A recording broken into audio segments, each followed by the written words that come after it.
up guys, welcome to Striker TV. Today I just picked up a max mount and a passenger comfort seat for my Ryker 900. I'm going to be quickly showing you what's in the box, and then I'll go through the installation process. So inside the box for the max mount is literally just the max mount. You don't get the foot pegs, you don't get anything, it's just the max mount and the mounting hardware. You actually get the pegs in the package with the passenger comfort seat or just the passenger regular seat. The pegs come on the side. So now we're going to do the installation. So you need a Torx T30 for these screws. Okay, so the first step is to install this. I recommend taking the seat off. A lot of people don't take the seat off. If you have the comfort seat, it's a lot easier to get back on. But if you have the stock seat, it's super challenging to get it back on. You have to pinch the nubs underneath. But with the comfort seat or any upgraded seat, you just pull up and these plastic tabs go in. On the regular stock seat, it's just a piece of foam that you have to then try and get back in these grooves, and it's super hard.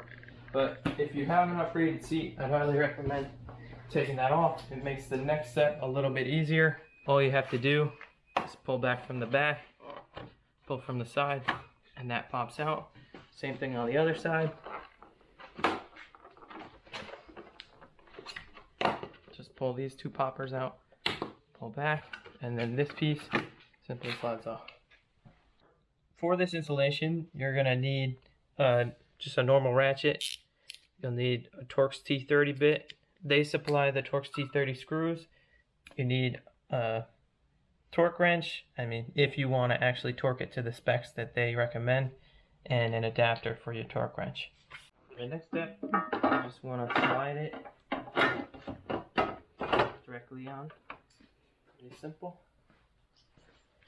You get one of your Torx screws. This is the first screw, first hole. Okay, so there's two bolts on this side. There's one hole. The Loctite already comes on the bolt, so you don't need to worry about Loctiting them. Put the two bolts on this side, and it's the same thing on the other side.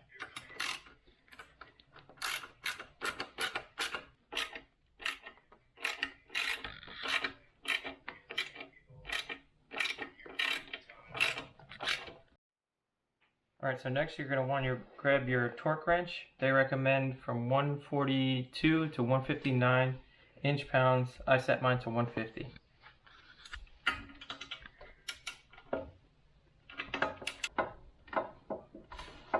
Torque wrench is broken.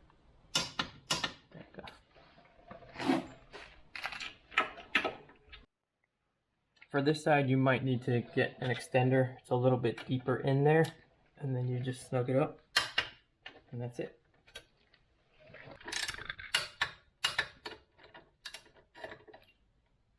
Alright, so the next step to install the rear seat is to put this bracket in that's under here.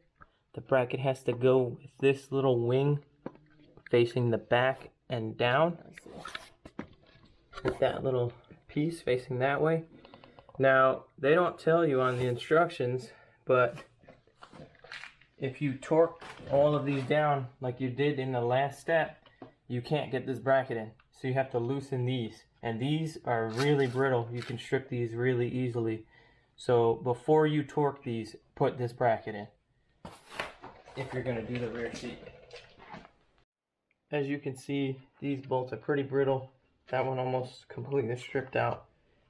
Actually when I was tightening it, so then to loosen it back up, it's not gonna come. So you want to make sure these aren't actually torqued until you get this bracket on. As you can see, these bolts are pretty brittle. That one almost completely stripped out. Actually when I was tightening it, so then to loosen it back up, it's not gonna come. So you want to make sure these aren't actually torqued until you get this bracket on. Unfortunately, if you just buy the max mount, they tell you to torque these right away. But if you buy the max mount and the seat, they come separately, but you need to loosen these to get the actual bracket for the seat on. You want to get a 5mm Allen to tighten these. The silver bolts go in here. The 4 silver bolts. 2 on this side, 2 on the other side.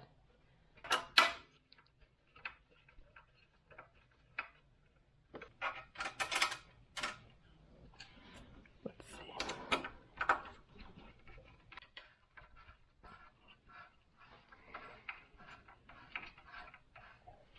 Okay, so these are the passenger foot pegs.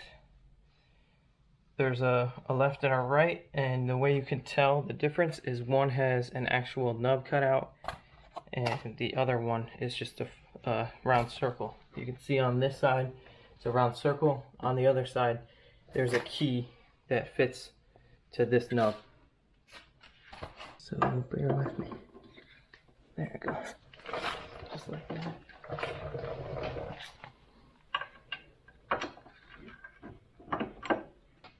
This is also a 5mm Allen.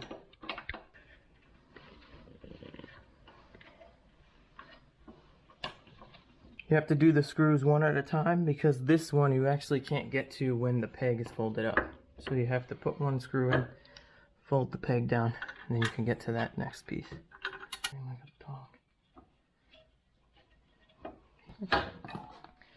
The last bolt is directly underneath.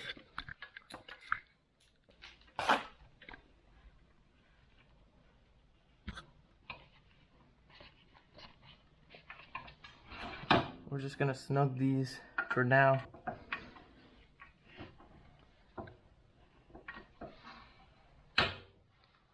This side is the side with the keyhole. You have to get that in there and rotate it.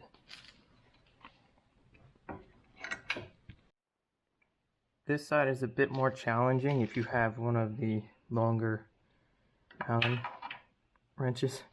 It doesn't actually want to turn because of the swing arm, so you might need to get a smaller.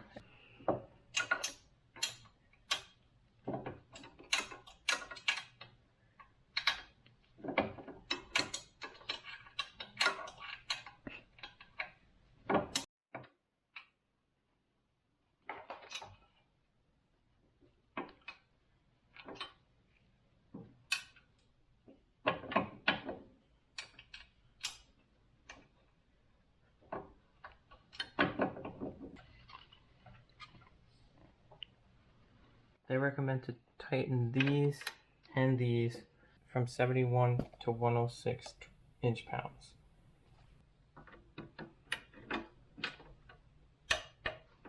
You're in the right direction. Mm-hmm.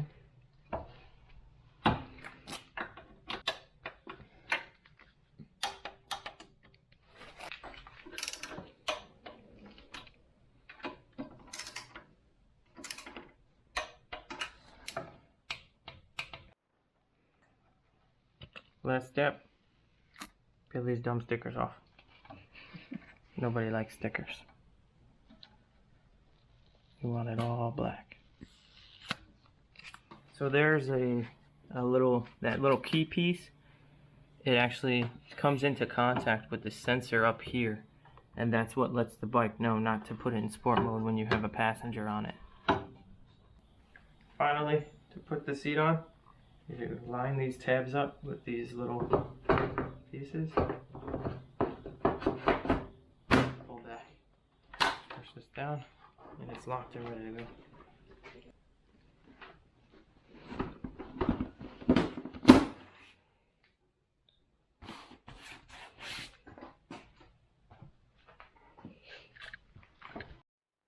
Alright, so overall, I would not recommend this for a beginner or anyone that is challenged with projects. The actual bracket underneath to put the seat on, that bracket is really hard to get on, especially if you already torqued these bolts. There was actually a thread of mine that came from the factory cross-threaded. It's the one that's right in here. It was cross-threaded. None of the bolts wanted to go in. Yeah, that one gave me a really hard time. What else was an issue? The actual plastic piece, when you fold this down, that makes contact with that sensor, was cracked from out of the box. Alright, so again, I apologize about the bad lighting. I was in a dark garage. I was doing the best I could with the lighting that I had. This kit did give me some issues the whole time I was installing it. You pay a premium price for this kit, and I would expect the parts to be premium, but unfortunately they aren't up to par. A few of the bolts stripped out pretty easily. One of my holes that's on the bike that was drilled and tapped from factory was already stripped out. But at the end of the day, it does function as a seat. My wife has been on it a few times now for a few longer trips, and she likes it. She can actually see over my head, unlike on my older motorcycles, she could only stare at the back of my head. So she does like the fact that she sits higher than me and she can see everything around. But I appreciate you watching. If you have any questions, drop them in the comments below and I'll get back to you as soon as I can. And like and subscribe. Thanks for watching.